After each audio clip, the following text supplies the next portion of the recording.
Et j'ai fait cette pétition parce que moi, ça fait plus de 12 ans que je me bats et que avoir un avocat est très compliqué et que j'ai appris qu'il y a un système dans ce pays qui fait que les victimes, au-delà d'être lésées, peuvent avoir les droits complètement bafoués et laissés de côté pour que des coupables soient dans l'impunité et vivent dans la tranquillité. J'ai appris que dans mon pays, il y a un système qui va dans le sens des coupables. Euh, Parce que justement, les victimes ne sont pas protégées, parce que les avocats se déplacent pour des gardes à vue. Ben, il y a des lois qui les protègent, hein, et pas pour les victimes, hein. Moi, j'ai été voir des avocats. Bon, il y en a qui sont restés polis. Je ne dis pas que les autres n'étaient pas, mais sauf que je vais juste expliquer ma rencontre avec une avocate qu'on m'a désigné, hein, que le tribunal m'a désigné bien après, c'est des mois et des mois que j'attendais un avocat, le droit d'avoir un avocat.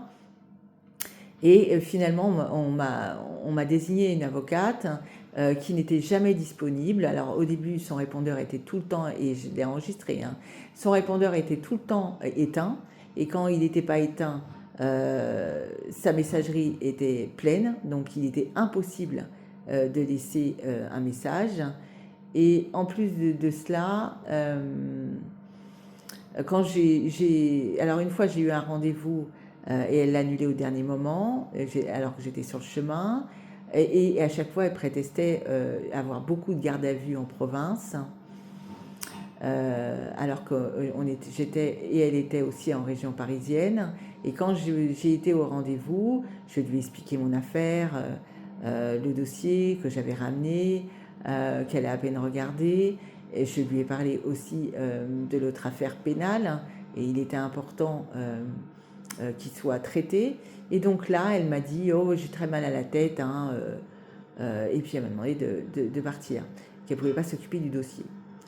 Et j'ai appris que finalement, il y a tout un système dans ce pays qui fait qu'on peut prendre une victime en grippe parce que justement, cette victime, mais pas que ma victime, que ma personne, toutes les victimes n'ont pas de droit dans ce pays et qu'aucune loi les protège, et qui fait que toutes les personnes dans le système et sur le chemin de la victime peut la laisser lésée et livrée de côté, en fait.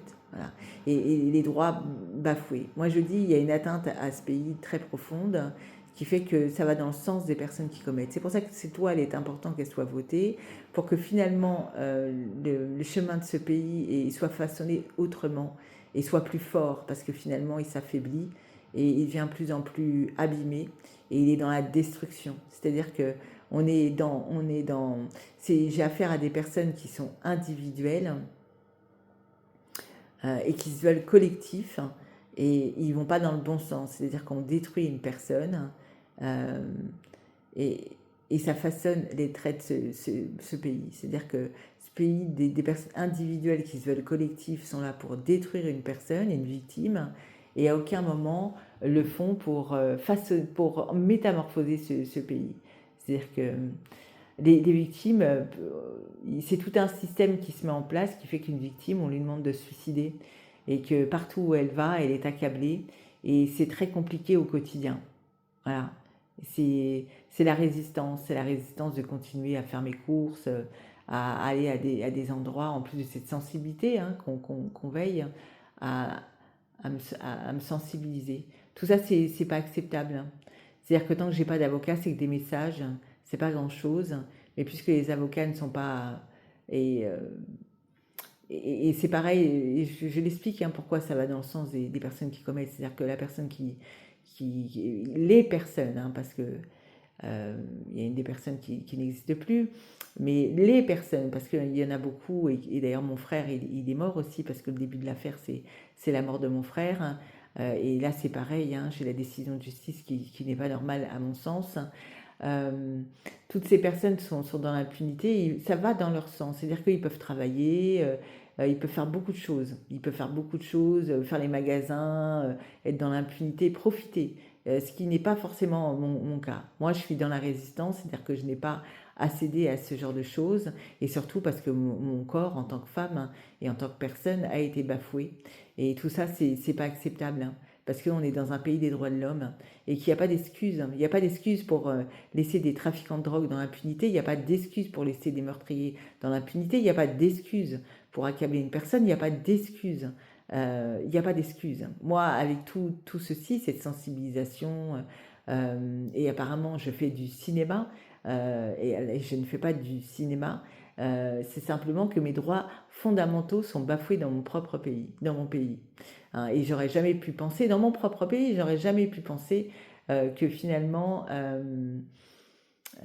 ça puisse exister. Et que je le dis, pour que ce pays reste, continue et se métamorphose, hein, il faut faire. Hein, et que les droits, les personnes qui sont battues pour que notre pays ait des droits aujourd'hui, et enfin aujourd'hui, c'est pas forcément le cas puisque les droits sont bafoués, et ben il faut continuer à nourrir ces droits, en tout cas faire en sorte qu'elles continuent de s'affleurir, hein, et à exister dans ce pays. Voilà. J'ai appris aussi que quand on veut nuire à une personne, on peut faire en sorte de l'accabler dans tous les domaines de vie. Hein. Et tout ça, c'est pas acceptable. Hein. Hein. Ils vont dans le sens, puisqu'une personne qui a été agressée peut subir des chocs post-traumatiques et être laissée livrée de côté et avoir des non-assistances à personne en danger, et subir des non-assistances à personne en danger euh, à répétition, et tout ça, c'est pas acceptable. Hein. Euh,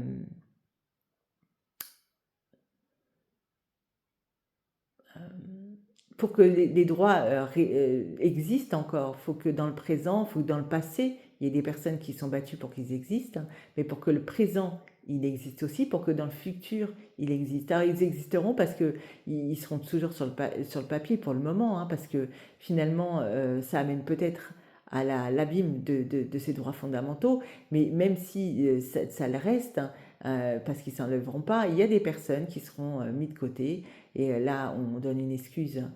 J'entends l'excuse, mais c'est une excuse, parce que ça dérange personne. Une victime ne dérange pas dans un pays, même si son corps a été bafoué et violé. C'est pas la victime qui dérange, c'est les personnes qui commettent.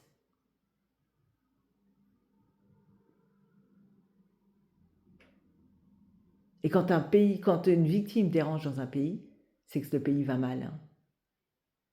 C'est qu'il est dans un abîme.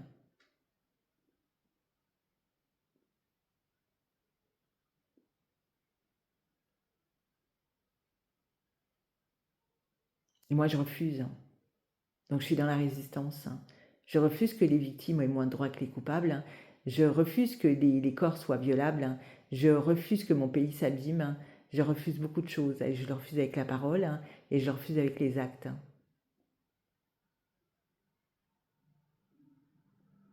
La voix de mes mots.